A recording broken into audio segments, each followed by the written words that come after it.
At the start of 2008, economists suggested a recession was incoming, and Federal Reserve Chairman Ben Bernanke suggested to Congress to pass legislation that stimulated the economy through government spending and tax incentives.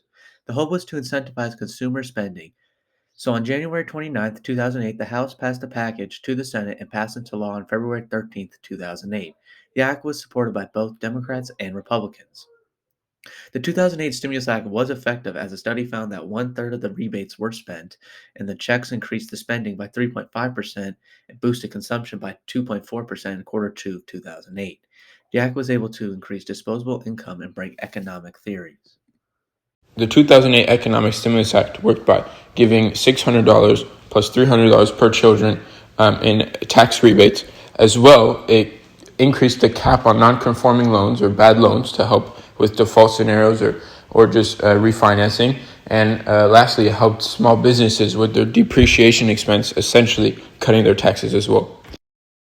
To compare the 2008 Economic Stimulus Act, we can compare it to the Recovery Tax of 1981, which those cut taxes during the Reagan administration. The main difference is one lasted much longer during the Reagan administration. The tax cuts lasted about 4 years, where the tax rebates were pretty much for that 1 year. But both had the same idea behind it: to boost economic consumption, to boost economic spending, to boost economic investments through tax reduction.